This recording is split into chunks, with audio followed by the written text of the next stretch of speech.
নমস্কার দর্শক বন্ধুরা, এক্সট্রা টাইম বাংলায় আপনাদের আরও একবার স্বাগত। আমি রৌনক, আমার সাথে রয়েছেন আমাদের সিনিয়র রিপোর্টার সাইদা, এবং আজকের এই টক শো অত্যন্ত গুরুত্বপূর্ণ, তার সাথে অত্যন্ত গম্ভীরও বটে।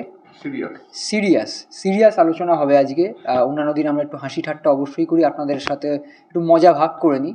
তবে আজকে একটু গুরুত্বপূর্ণ ইনফরমেশনও ভাগ করা দরকার, কারণ আপনারা ইতিমধ্যেই আমাদের ভিডিও দেখেছেন যে কলকাতা ফুটবলের যে কালিমালিপ্ত দিনগুলি এবং সেই যে কালিমালিপ্ত ঘটনাগুলি, সেই ঘটনাগুলি কিন্তু অবশেষে সবার সামনে আসছে, এবং তার সাথে সাথে শাস্তির ব্যবস্থা করছে আইএফএ। এবং যেটা এখনও পর্যন্ত সিদ্ধান্ত নেওয়া হয়েছে, টালিগঞ্জ অগ্রগামী এবং ওয়ারি ক্লাব, কলকাতার দুই ক্লাব, সেই দুই ফুটবল ক্লাবকে আপাতত সাসপেন্ড করা হয়েছে, এবং তারা নিজেদের প্রমাণ করতে পারলে তবেই ফিরে আসবেন। এবং সাসপেন্ড কেন করা হয়েছে সাইদা? কলকাতা লিগের যে প্রিমিয়ার ডিভিশনের খেলা হয়েছিল, সেখানে বেশ কিছু ম্যাচ কিন্তু স্কুটিনি আন্ডারে গেছে, যেখানে ফিক্সিংয়ের গন্ধ পাওয়া গেছে, এবং সেই ফিক্সিংয়ের গন্ধ থেকেই কিন্তু এই সাসপেনশনের একটা সিদ্ধান্ত নিয়েছেন আইএফএ সচিব অনির্বাণ দত্ত। এবং এরপর আমরা এই বিষয়ে অবশ্যই দুপক্ষ জানার দরকার, সেই কারণে আমরা কিন্তু টালিগঞ্জ অগ্রগামীর ফুটবলার যারা রেগুলার খেলা দেখেন, একজন হলেন শুভদীপ গুণ, রনি। আমরা যখন প্রথমবার এই সিদ্ধান্ত নেওয়া হয়েছিল, রনির উপর একটা অবজেকশন এসেছিল, তখন কিন্তু আমি নিজেই ছিলাম, রনির কাছে আমি গেছিলাম, এবং সেখানে কিন্তু রনি বারবার দাবি করেছিল তিনি নির্দোষ, তিনি আমাদের ব্যাপারেও দেখে নেবেন বা কিছু, যাই হোক। তো সেবারে কিন্তু রনির গলায় যথেষ্ট আত্মবিশ্বাস ছিল সাইদা, আমার সামনে যখন তিনি ছিলেন। কিন্তু আজকে বন্ধুরা, আজকে যখন আমাদের প্রতিনিধি সব্যসাচী এবং সাইদা দুজনেই চেষ্টা করে, দুবার ট্রাই করেছি, একবার নয় দুবার ট্রাই করেছি, দুটোই শোনানো হোক। হ্যাঁ, প্রথমে সব্যসাচীর সাথে শুভদীপ গুণের কি কথা হয়েছে সেটা আপনারা শুনে নিন, তারপরেই কিন্তু চলবে সাইদার সাথে কি কথা হয়েছে। হ্যালো, হ্যাঁ আমি শুভদীপের সাথে কথা বলছি। কে বলছেন? হ্যাঁ, আমি সব্যসাচী বলছিলাম এক্সট্রা টাইম থেকে। হ্যাঁ বলুন। হ্যাঁ, বলছি যে কয়েকদিন আগে আইএফএ তরফ থেকে যে একটা আপনাকে সাসপেন্ড করা হয়েছিল, তো তার বিষয়ে আপনার সাথে একটু কথা বলার ছিল। আমি এখন কিছু বলবো না, আমি কিছু জানি না, আমাদের কোনো অফিসিয়াল লেটার ফেলে কিছু আসেনি। আচ্ছা, তো মানে খবরটা কি পেয়েছেন যে এখন অব্দি খবর আসেনি? আর যদি আপনার কাছে রনি, 1 মিনিট কথা বলা যাবে? আমি সাইদা বলছিলাম। বলো। বলছি এই ব্যাপার নিয়ে, যেটা সাসপেনশন বা ইত্যাদি নিয়ে কি কিছু তোমার বলার আছে? আমার কিচ্ছু বলার নেই, যা হবে পরে দেখা। আচ্ছা, বলছি কোনো চিঠি পেয়েছো? তো যেমনটা শুনলাম সাইদা, কিছুই কিন্তু বলতে চাইছে না। এটা কি মানে অপ্রস্তুতে পড়ে গেছেন তিনি, নাকি আত্মবিশ্বাস যেটা ছিল সেটা কোথাও গিয়ে একটা ফাটল ধরেছে? তোমার কি মনে হয়? আমার খুব মনে পড়ছে, মানে তোমার সঙ্গে যখন মোকাবিলাটা, মানে তোমার সঙ্গে যখন কথা হয়েছিল, আমরা সেই ভিডিওটা একটু দেখিয়ে নিই। সেদিন তোমার সামনে কতটা আত্মবিশ্বাসী ছিল, আর আজকে আত্মবিশ্বাস কেন এতটা চিড় ধরলো, সেই কারণে রৌনকের সঙ্গে সেদিন যে কথাটা হয়েছিল, চলুন আমরা সেটা একবার শুনে তারপরে আলোচনায় ঢুকি। রনি, সম্প্রতি তোমার বিরুদ্ধে একটু অভিযোগ উঠেছিল গোল ছেড়ে দেওয়ার, তুমি কি বলবে? আমার কিছু বেশি বলার নেই এটাতে, কারণ আমি জানি ওটা আমার তরফ দিয়ে 100% মিস্টেক, ওটা ভুল হয়েছে। খেলার প্রতি আমি বলবো না, যে কোনো প্লেয়ারের ভুল হতে পারে। তো যার অ্যালিগেশন দেওয়ার হয়েছে সে দিয়েছে, নেক্সট স্টেপ আমার কি নেওয়ার আমি নেব। আমি জানি আমি কী নিতে চলেছি, আমি কী করতে চলেছি। আর যেটা আমার ভুল হয়েছে, এই ভুলটা নিয়ে তো কোনো তর্ক বিতর্ক জায়গা নেই। ইট ওয়াজ এ মিস্টেক। আমার এমনিতেই ইনজুরি ছিল, প্রবলেম অল্প আছে। তুমিও আজকেও প্র্যাকটিসে দেখেছো আমি মাঝে মাঝে হ্যামস্ট্রিং নিয়ে একটু করছি, বাট তার মধ্যেও টায়ার্ড ছিল, সিচুয়েশান ঠিক ছিল না। মাঠ থেকে 500 মিটার দূরে ড্রেসিং রুম থেকে হেঁটে হেঁটে আসতে হচ্ছিলো আমাদের, কোনো ড্রেসিং চেঞ্জ করার নেই, ফ্রেশ হওয়ার জায়গা নেই, এক বোতল জল ছিল না। আমাদের ক্লাবের অফিসিয়ালরা হাফ টাইমে গিয়ে নিজেদের পকেটে জল কিনে এনেছে বোতল।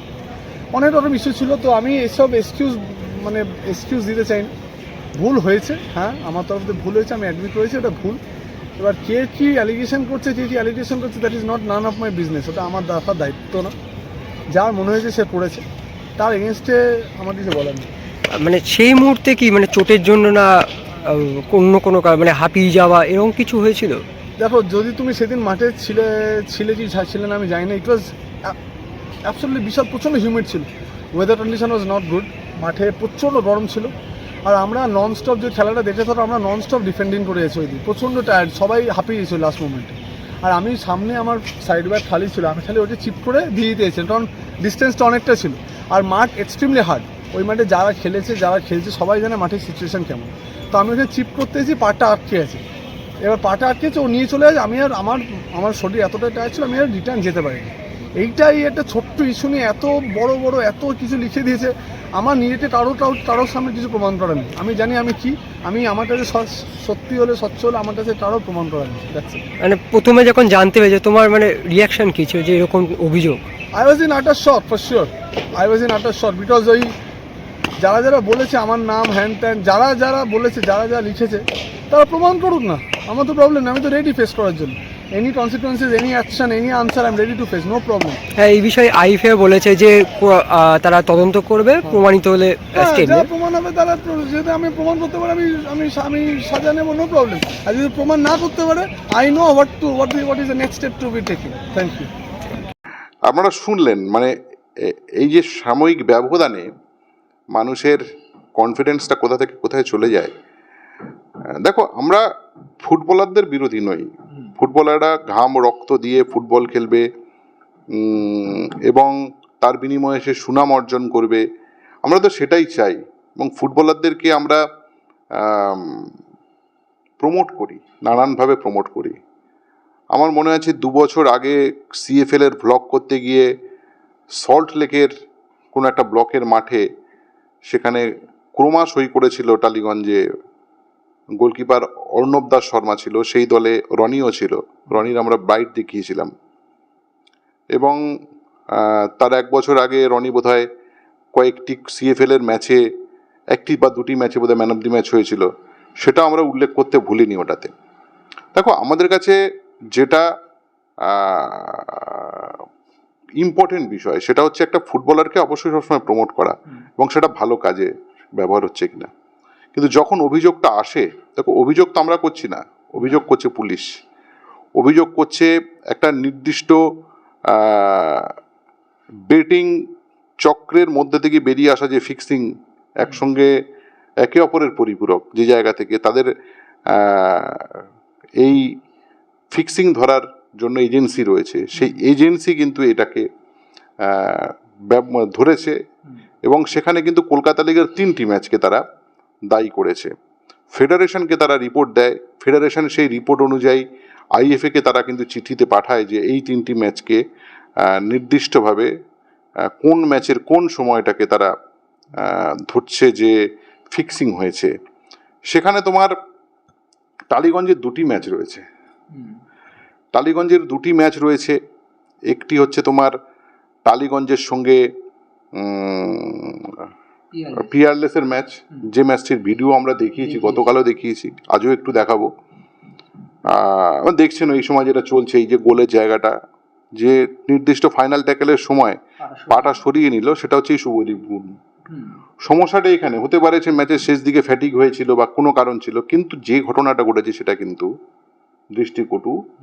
এবং শুধুমাত্র এই দিয়ে নয়, নানানভাবে কিন্তু ম্যাচ ফিক্সিং হচ্ছে কিনা, কেননা জুয়ার বোর্ডে ওঠানামা করে, তার উপরেই যখন এই হিসেব বদলে দেওয়া কোনো ঘটনা ঘটে যায়, তখনই বোঝা যায় যে আসলে এই ম্যাচটা ফিক্স কি ফিক্স নয়, বা ম্যাচের কোনো ঘটনাটা ফিক্স কি ফিক্স নয়, সেই ঘটনাটা বোঝা যায়। আমি বাকিটা জানি না, সায়েন্স কি আছে বা কি আছে, যারা খেলে তারা খুব ভালো জানে, কিন্তু কিছু একটা ঘটেছে।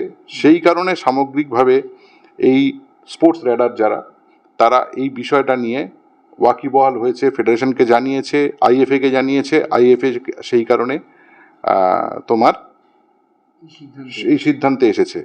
তার সঙ্গে সাধারণ সমিতির সঙ্গে টালিগঞ্জের একটা ম্যাচ ছিল, আরেকটি ম্যাচ ছিল উয়ারির সঙ্গে ভবানীপুরের ম্যাচ। সেখানে উয়ারি মানে ম্যাচে 4 গোল হবে এটা সেখানে আগে থেকে নির্দিষ্ট করে গেছিল আর কি। ওখানে যে চিঠিতে যা লেখা আছে বা ওখানে যে অভিযোগগুলো রয়েছে, আমি টালিগঞ্জের তুমি শুভদীপ গুণের যে বাইট দুটো আমরা শোনালাম, সেটা থেকে একটা জিনিস পরিষ্কার, আজ বোধহয় শুভদীপ গুণ কিছুটা দমে গেছেন কি, আমার এটা মনে হচ্ছে। এর কারণ বোধহয় আমরা পরের যে ফোন ইন্টারভিউ যদি আমরা শোনাতে পারি, তাহলে সেটা মনে হচ্ছে কারণটা বোঝা যাবে। আমার মনে হয় সেটা তুমি যদি শোনাও মানুষকে। অবশ্যই সাইদা, আমরা যেমন খেলোয়াড়ের দিকটা দেখলাম, অবশ্যই ক্লাবের কি বক্তব্য সেটাও জানানো দরকার। সেই জন্যই কিন্তু আমরা যোগাযোগ করেছিলাম টালিগঞ্জ অগ্রগামীর চেয়ারম্যান শুভঙ্কর ঘোষ দস্তিদার। ময়দানে মাঠে সবাই তাকে শঙ্কুদা বলে চেনেন। তো সাইদা, তার সাথে কি তোমার কথোপকথন হয়েছে সেটা আগে একবার বন্ধুদের আমরা জানিয়ে দিই। কালকে ফোন করেছিলাম সাইফ। হ্যাঁ বলুন বলুন বলুন। বলছি এই যে অভিযোগে সাসপেন্ড করলো আইএফএ, সে বিষয়ে কি কিছু বলবেন? কি সাসপেন্ড করলো মানে? চিঠি পেয়েছি, চিঠি এখনো গোথ্রু করিনি আমি। চিঠি আমি যাব কালকে টালিগঞ্জ ক্লাবে গিয়ে দেখবো কি চিঠি পাঠিয়েছে। আমি শুনেছি, আমাকে বলেছে সব, মুখে শুনেছি। এখন চিঠিতে যা আছে তাতে তো কিছু বলার নেই। এখন সাসপেন্ড করেছে মানে আমি তো বুঝতে পারলাম না কেন সাসপেন্ড করবে। কোনো উইদাউট ইনভেস্টিগেশন সাসপেন্ড হয় নাকি? পুলিশ তো ইন্টারনাল একটা ইনভেস্টিগেশন করেছে এবং আইএফএ যেটা বলছে যে আপনাদেরকে নির্দোষ প্রমাণ করতে হবে। আমি তো জানি না ভাই। মানে আপনাদের যদি নির্দোষ প্রমাণ করতে হয়, আপনারা পারবেন সে প্রমাণ করতে? কেন পারবো না? কিসের নির্দেশ, কে আছে, কি আছে সেটা আইএফএ দেখুক না। যদি দেখে থাকে, যদি কেউ থাকে, ইনভলভ থাকে, করবে। তাতে ক্লাবকে কেন সাসপেন্ড করবে? ক্লাব কেন সাসপেন্ড হবে? বুঝতে পেরেছেন? আচ্ছা, যদি কোনো রকম মনে হয় যে আজকে ম্যাচটায় কোনো ডিসপিউটেড আছে, ডেফিনেটলি আইএফএ রাইট আছে কোনো ইনভেস্টিগেশন করার। কিন্তু আপনার ডিসপিউটটা যদি, আপনাকে তো আইএফএ কে কোনো দিয়ে বের করতে হবে যে কিসের ডিসপিউট বলছো। তো আজকে লাস্ট 9 মাস ধরে যখন খেলা শেষ হয়ে গিয়ে আরেকটা বছর সিজন শুরু হলো, এখন বলছেন আপনি ডিসপিউট আছে। তো ডিসপিউট বের করুন না, কে না করেছে। ক্লাবকে কেন সাফার করতে হবে? আচ্ছা, এখানে দুটো ম্যাচ বলছে, একটা হচ্ছে সারদানের বিরুদ্ধে টালিগঞ্জ, আর একটা হচ্ছে পিয়ারলেস এর বিরুদ্ধে টালিগঞ্জ। না না, আমাদের কাছে কিছু আসেনি। আপনি সাংবাদিক, আপনার কাছে এসে একটা আমাদের ক্লাবের কাছে তো কোনো রেকর্ডই পাঠাচ্ছেন। আপনার কাছে চলে আসছে, অথচ আমাদের কাছে আসছে না কেন এগুলো? মানে আপনারা বলছেন যে আপনার মানে ক্লাব জানে না, আইএফএ গোটার বিষয়টা একতরফা করেছে। না, ক্লাব জানে না কি? ক্লাবকে নিয়ে তো হিয়ারিং করেছে, ক্লাবকে নিয়ে হিয়ারিং করেছে। আচ্ছা, যখন হিয়ারিং করেছে তখন তো নিশ্চয়ই খবর পেয়েছেন। কথাটা শুনলেন? হ্যাঁ। হিয়ারিং হচ্ছে 30 মার্চ আর 2 এপ্রিল। খেলাটা হচ্ছে 18 July, if I am not wrong, right? 2023। আজকে কতদিন হলো? অলমোস্ট 1 বছর। আজকে আমরা কিন্তু যে মুহূর্তে 22 জুলাই বোধহয় বেরিয়েছিল প্রতিদিন পেপারে, আমার মেমোরি ফেল না করে, তখন কিন্তু 23 তারিখ আমরা ওই প্লেয়ারটিকে শোকজ করি যে তোমার নামে এরকম বেরিয়েছে, ভাই তুমি ক্লিয়ার করো আমাদের কাছে, আমরা তার এগেনস্টে ডিসিশন নেব 48 আওয়ার্সের মধ্যে। তারপরের ম্যাচ আমাদের ভাইটাল ম্যাচ, আমরা খেলাইনি তাকে, কত ভাইটাল ম্যাচ, তারপরের ম্যাচেও তাকে দিতাম। কিন্তু অনন্তকালের জন্য তো আমি বলছি রাখবো না কোনো প্লেয়ার। আমরা লিমিটেড প্লেয়ার নিয়ে টিম হয়, কম বাজেটের টিম হয় না আমাদের সব ক্লাবে। তো যখন দেখছি ইনভেস্টিগেশন কিছুই হচ্ছে না, শুনেছিলাম পুলিশ হচ্ছে না, তারপরে ও আবার লাস্টের দিকে কিছু ম্যাচ খেলেছে, তারপরে যাই হোক আমরা কোনো রকম দেয়ালে পিঠে টিম বাঁচিয়েছি। তো সেখানে কিসের ফিক্সিং, কি ফিক্সিং, কে করেছে? যদি করে থাকে কেউ, তার ইনভেস্টিগেশন করে যদি কোনো ফাইন্ডিংস পায়, করবে। কেন করেছে, কেন করবে না? আইএফএ কোনো রকমই এই ধরনের কাজকে বরদাস্ত তো করবে না। তুমি ওই টালিগঞ্জ গুলোমিও করে না, আমি দার্থহীন ভাষায় বলছি। টালিগঞ্জ গুলোমি এইসব কাজের সাথে যুক্তও থাকে না, আর এইসব কাজকে করি না বলেই সেই দিন কিন্তু। আচ্ছা শঙ্কুদা, হ্যাঁ সেই কারণে আপনারা শোকজ করেছিলেন নির্দিষ্ট ফুটবলারটিকে। আচ্ছা, আমার এখন কথা হচ্ছে, ফুটবলারটি যদি অন্যায় করে থাকে তাহলে আপনারা সেটা মেনে নেবেন তো? মানে সে ফুটবলার, দেখুন আমার সাথে 3 মাসের তাদের কন্ট্রাক্ট, ফুটবল যে কোনো প্লেয়ারের। আমার সাথে এখন কন্ট্রাক্ট তো নেই তো তার। তো ফুটবলার তো আজকের দিনে দাঁড়িয়ে সে আমার নয়, এবং সেই দিন যদি সে কোনো অন্যায় করে থাকে ইনভেস্টিগেশনে বেরোয় তো বেরোবে। তার জন্য কি টালিগঞ্জ দায়িত্ব নেবে না? ঠিক আছে, ঠিক আছে, সাফিসিয়েন্ট। কোনো প্লেয়ারের দায়িত্ব টালিগঞ্জ নিতে পারে? আপনি যদি কোনো অন্যায় করেন, আপনার অর্গানাইজেশন কখনো দায়িত্ব নিতে পারে? তো আপনার পার্সোনাল ক্যাপাসিটি কি করেছে, তাই না? হ্যাঁ, আপনার অর্গানাইজেশন আপনাকে কখনো অন্যায়কে প্রোটেক্ট করতে পারে? অন্যায়কে কোনোদিন টালিগঞ্জ প্রোটেক্ট করেনি, আর তো করবে না। আমি 80 বছরের প্রতিষ্ঠান, আমরা নিজেদের পয়সা দিয়ে টিম করি, যতটুকুনি ক্ষমতা ততটুকুনির মধ্যে থাকি, সেই সমস্ত কিছু আমরা আইপিএলকে প্লেস করে এসেছি। আজকে করেছি বলে তখন কিন্তু আমরা সেই 18 তারিখে খেলা হয়েছে, 22 তারিখে ওকে সাপোর্ট করেছি আমরা টালিগঞ্জ এইসব অনৈতিক কাজকে সাপোর্ট করে না। আমরা বক্তব্যটা শুনলাম এখানে আমার একটা জিনিস বলার আছে। দেখো, শঙ্কুদার কথাতেই পরিষ্কার যে তারা কিন্তু গায়ে কিছু মাখবেন না, তারা কিন্তু গায়ে কিছু মাখবেন না। নির্দিষ্ট সেই ফুটবলারের গায়ে কিন্তু চাপিয়ে দেবেন। এটা যেন তেমনই রাত গাই তো বাদ গাই, ঠিক আছে? তারপর তোমাকে সে ব্যবহারকৃত ভাঁড়ের মতো, মানুষ চা খেয়ে কখনো ভাঁড় বাড়িতে নিয়ে আসে না, সেই ভাঁড়টা রাস্তাতে ফেলে দেয়।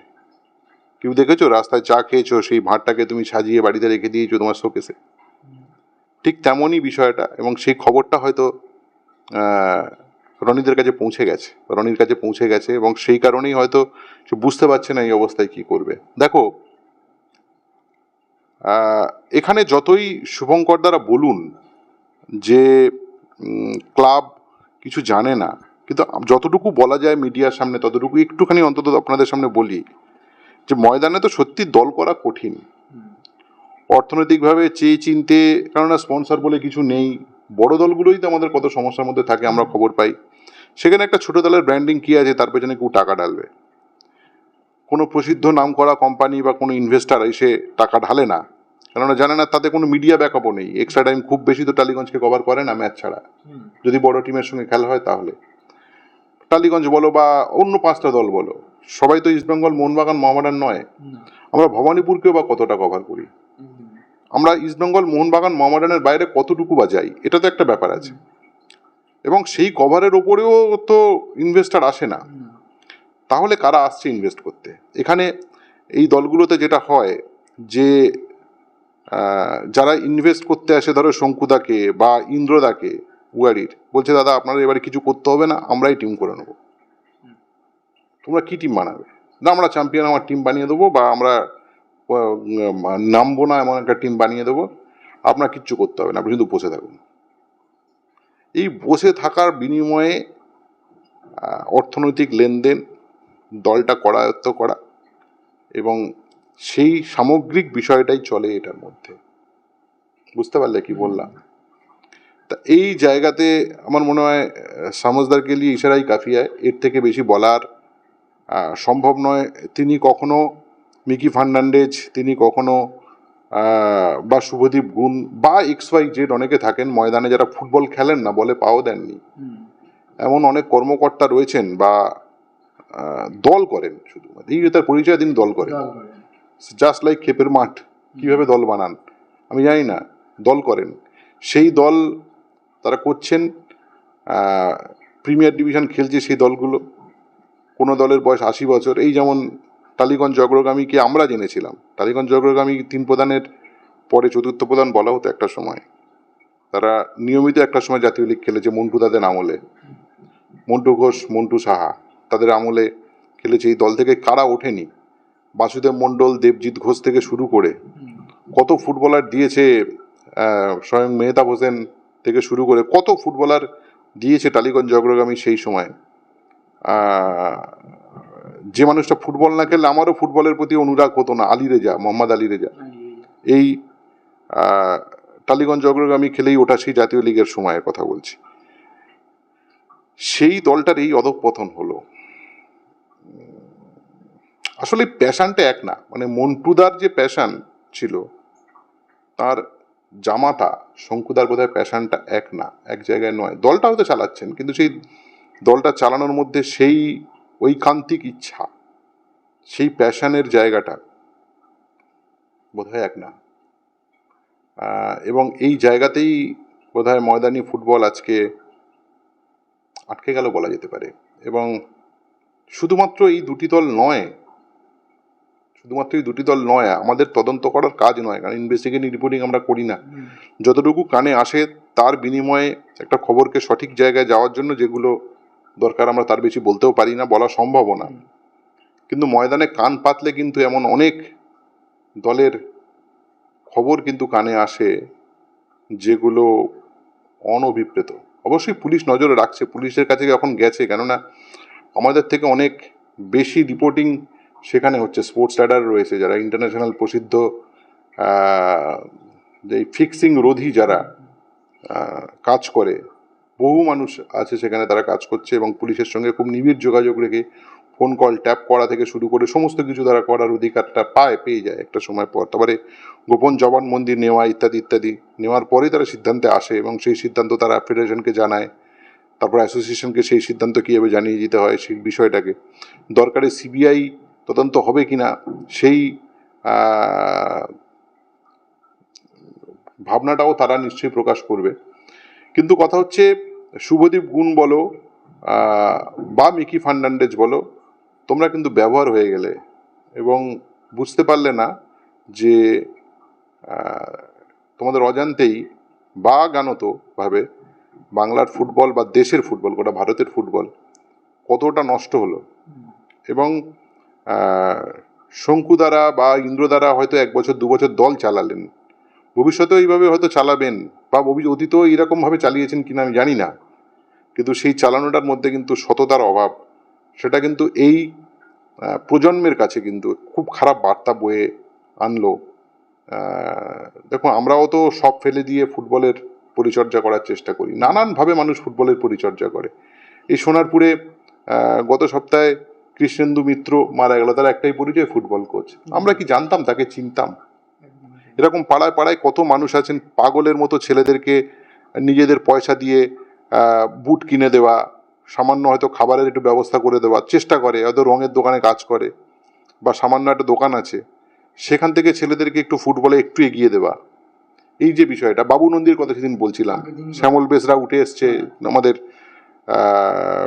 রহিম নবীদের ওখান থেকে পান্ডুয়ায়, যে মানুষের নিজে একটা ঘর বানিয়েছে যেখানে ছেলেদের রেখে দিয়ে শুধুমাত্র ফুটবলটা শুধু তারা শিখুক। এই যে প্যাশনগুলো নিয়ে যে মানুষগুলো জীবন উৎসর্গ করে দিয়ে ফুটবলের পরিষেবায় যারা নিজেদেরকে নিয়োজিত করে রেখেছে, তাদের সকলের মুখে চুনকালি মাখানোর জন্য এই ব্যবস্থা আর কি। তাদের রক্ত ঘামের বিনিময়ে, তাদের প্যাশন, তাদের দু চোখের আগামীর স্বপ্ন, সেই সমস্ত স্বপ্নগুলোকে কোথায় যেন মুহূর্তে খান খান করে দেওয়ার জন্য এই সামগ্রিক পরিকল্পনা ব্যবস্থা। প্লিজ এই দিকে যাবেন না।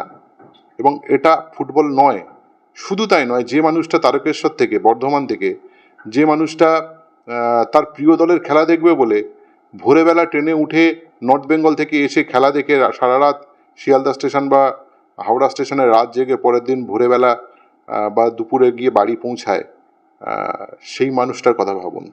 তাদের যে প্যাশনটা, আমরা হয়তো রাত্রেবেলা ওভারনাইট 1 ঘন্টা 1/2 ঘন্টা একটা বাইক নিয়ে মাঠ থেকে বাড়ি ফিরে আসতে পারি, কেননা শহর বা শহরতলিতে বাড়ি আমাদের।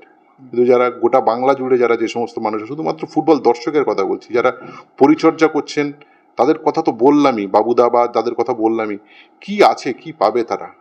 তাদের সামনে যদি এই ঘটনাগুলো তাদের কানে যদি একবার পৌঁছায়, কতটা লজ্জা লাগে বলুন তো। আমাদের নিজেদের খারাপ লাগে যে এই এক্সট্রা টাইম বাংলার বিনিময়ে ধরো বাবুদার কানে পৌঁছে গেল যে এই ঘটনাটা ঘটছে, তা সে মানুষটা আর একটা শ্যামল বেসরা করার জন্য সে কি আর পরিশ্রম করবে? সে অনুপ্রেরণাটা কোথা থেকে পাবে? আমার এই জায়গাটায় খারাপ লাগছে, জানো তো, আমার এই জায়গাটায় খারাপ লাগছে যে এ মুখ লুকোবো কোথায়। একদমই তাই। এবং সেটা যারা এই ভিডিওটি দেখছেন, আমার দর্শক বন্ধুরা, প্রত্যেকেই ফুটবল পাগল, ফুটবলটা নিয়েই তারা বাঁচেন, তাই প্রত্যেক দিন এক্সট্রা টাইমের যে কোনো ফুটবল শোয়ে তারা কিন্তু সবসময় হাজির থাকেন। তারাও তো ফুটবলের জন্য কিছু করার চেষ্টা করে নিজের মতো করে। আমরা এখানে বসে তো কোনো ফার্স্ট 11 বলছি না যে সে একদমই তাই। জুয়াতে লাগাবে। হ্যাঁ, একদমই তাই। জুয়াতে লাগাবে বলে ফার্স্ট 11 বলছি কোনোদিনই না। বা প্রেডিকশন কি হবে সাহেবদা বলো, আমরা বলি না তো। মানে আমরা তো সেই শো কম করি, আমাদের তো এই শোগুলো আলটিমেটলি ফুটবলকে বা খেলাকে জাগরণ করার জন্য। তাও তো কত মানুষ পাগলের মতো দেখে, এখানেও কত মানুষ কমেন্ট করছেন বা করবেন, সবই তো ভালোবাসা লাগানো। আমাকে রাগারাগি করে বকা গালাগালিও করতে পারে, কিন্তু তার মধ্যে একটা অভিমান আছে, সেই অভিমানটা না খুব নিখাত। আমাকে যদি খুব বাজে ভাষায় গালাগালি করে, সেটাও মিথ্যে নয়, সেটার মধ্যেও না ফুটবলের একটা চরম আবেগ রয়েছে, একদমই। কিন্তু সেইটাকে না এই ধ্বংস করে দিচ্ছে এই সামগ্রিক বেটিং কোম্পানিগুলো। যেদিন তোমার এই বেটিং কোম্পানি এলো প্রথম আমাদের ময়দানের ফুটবলকে লাইভ দেখাবে বলে, ফার্স্ট ডিভিশন প্রিমিয়ার বি তারও খেলা লাইভ দেখাতে হবে, মাঠে দুটো লোক যায় না, তখনই বোঝা গেল যে ম্যাচটা আসলে not for promotion, for our self, আমাদের জন্য না। ক্যানিং এর লোকটা বসে দেখবে, ডায়মন্ড হারবারের লোক বসে দেখবে, বারাসাতের লোক দেখবে বলে নয়, ইন্দোনেশিয়ায় বসে দেখবে বলে, থাইল্যান্ডে বসে দেখবে বলে। এবং এইটার মধ্যে থেকে যে আইএফএ বেরিয়ে এলো এবং যে বুঝতে পেরেছে, এবং ক্রীড়ামন্ত্রী অরূপ বিশ্বাসের, আমি মিটিংটা ছিলাম, বাইরে আমি কভারে ছিলাম, ওই নেতাজি ইন্ডোরে তিন প্রধানকে নিয়ে, আমি সেই সময় দেখি তিন প্রধানের কত ভালো ভূমিকা। আমি কামারদাকে আমার সামনে আমি ফোন করতে দেখেছি, আইএফএ কর্তাদেরকে তিনি ফোনে বলছেন, কোন কর্তাকে বলছেন সেটা বলবো না, ফোনে বলছেন আমার সামনে বসে, যদি এই ডাফা ফাফা থাকে মোহামেডান খেলবে না। সে বছর চ্যাম্পিয়নশিপ রয়েছে মোহামেডান, কিন্তু বলছে ডাফা টাফা থাকলে কিন্তু মোহামেডান খেলবে না, এই তোমায় বলে দিলাম, আগে ডাফা সরাও, তাড়াতাড়ি মিটিং ডাকো, ডাফা সরাও, দরকারে লিগ লাইভ হবে না। এই যে সদিচ্ছাটা, আমি শুধুমাত্র কামাদার কথা বলছি, তিন প্রধানেরই দেখেছি সেই সময় নিতুদাদেরও যে ভূমিকাগুলো ছিল, তারা বুঝতে পেরেছিল যে আশু একটা সমস্যার সম্মুখীন হতে চলেছে বাংলা তথা ভারতের ফুটবল। একদমই তাই। না, এখানে আমার মনে হয় ভিডিও আমরা বেশি দূর এগোবো না, কারণ তোমার আমার বা যারা ভিডিও দেখছেন সবার যদি বলা যায় যে ফুটবল নিয়ে কী আছে, স্বার্থ একটাই, ফুটবলটা ভালো আমরা চাই, এর বাইরে আমাদের কিছু নেই। বন্ধুরা, আপনারাও যারা এই ভিডিওটি দেখলেন, অনেকগুলি ফোন কল শুনলেন, কিছু পুরনো ভিডিও দেখলেন, সব মিলিয়ে আপনাদের কি মতামত সেটা অবশ্যই কমেন্ট বক্সে এসে জানাবেন। গর্জে উঠুন, যে যেখানে জায়গা পাচ্ছেন, সোশ্যাল মিডিয়াতে তো নিজের পেজে লিখুন। একদমই। আমাদের কথা যদি পছন্দ না হয় শেয়ার করতে হবে না, নিজে লিখুন, নিজে লিখুন। একদমই তাই। মানে স্বার্থে আঘাত লাগলে মানুষ যে কতটা অ্যাগ্রেসিভ হয় সেটা দেখার ব্যাটারি। আর মোহনবাগানের বুকে এখন কি আছে, ওটা এক্স ব্যাট, যেটা ইস্ট বেঙ্গলের ছিল। আমি বলছি এই দলটাকে, এইটা যদি ইস্ট বেঙ্গলের দল হতো, শুধুমাত্র ইমামি বা একটা বড় ভেঞ্চারে, আইএসএল এর যে ভেঞ্চারগুলো রয়েছে সেগুলো যদি না হতো, তাহলে কিন্তু নিচু তারা ভাবতেন বা দেবাশিস দ্বারা ভাবতেন, ভেবে সেটাকে কিন্তু বাদ দেওয়ার চেষ্টা করতেন, কিন্তু আজ কিছু করার নেই। সমস্যাটা এখানে হয়ে গেছে, কারণ এই যে কর্পোরেট ব্যবস্থার মধ্যে ঘুণ পোকার মধ্যে ঢুকে গেছে, অথচ আমার অস্তিত্বটাকে বজায় রাখতে হবে। আমি তো আর খিদিরপুর বা কালীঘাট বা অন্য 5টা দলের মতো, ডালাউসির মতো বিলীন হয়ে যেতে পারি না। এই লড়াইটা করতে গিয়ে ইস্টবেঙ্গল মোহনবাগানকে অস্তিত্বের সঙ্গে সংকটের মধ্যে দিয়ে লড়াই সাংঘাতিক টাফ। সেটা করতে গিয়ে আমি নিশ্চিতভাবে বিশ্বাস করি এটা তারা এই ব্যাটারি বা এগুলোকে, ব্যাটারি মানে তো সেই এভারেডি ব্যাটারি নয়, সবাই জানে কি ব্যাটারি, সার্চ করলে দেখে নিন, সেই জায়গাটা সমস্যা আছে। কিন্তু আজকে মোহামেডান স্পোর্টিং নিজের জায়গায় নিজের দমে যারা কনস্টিটিউশন বানিয়েছে, মদ কোম্পানি নেব না, তারপরে বেটিং কোম্পানি, জুয়া কোম্পানি জড়াবো না, মোহামেডানের নামের সঙ্গে মোহাম্মদ নাম জড়িত রয়েছে, যেটা একটা ধর্মীয় একটা অনুশাসন রয়েছে সেটার মধ্যে, সে ধর্মীয় অনুশাসন থাক যাই থাক, তার মধ্যে থেকে যেরকম করে তাদের কনস্টিটিউশনটা বানিয়েছে এবং সেই কনস্টিটিউশনটাকে তারা এতটাই পবিত্র রেখেছে, আমি এটাকে স্বাগত জানাতেই হবে। হ্যাঁ, এটাকে স্বাগত জানাতেই হবে এবং এটাকে ভালো বলার আর দ্বিতীয় কোনো ভাষা নেই। কেননা মোহামেডানই হয়তো সেই দল থেকে যাবে বাংলা এবং ভারতের বুকে, যার বুকে পেটে অন্তত কোনো বেটিং সংস্থার নাম থাকবে না। একদমই থাকলে কিন্তু জ্বলে যাবে, এটুকুই বলতে পারি। একদমই। ভিডিওটি এখানে আমরা শেষ করছি। ভিডিওটি ভালো লাগলে অবশ্যই, টপিকটা হয়তো ভালো নয় কিন্তু অবশ্যই ছড়িয়ে দিন আপনাদের বন্ধুদের মধ্যে, শেয়ার করুন, লাইক করুন এবং অবশ্যই যেটা সাইদদা বললেন, শুধু আমাদের ভিডিও নয়, নিজেরাও এবার লিখুন, নিজেরাও বলুন এবং গর্জে উঠুন। এবং এখনও সাবস্ক্রাইব না করে থাকলে এক্সট্রা টাইম বাংলা সাবস্ক্রাইব করে আমাদের পাশে থাকুন। অসংখ্য ধন্যবাদ, নমস্কার। Extra time.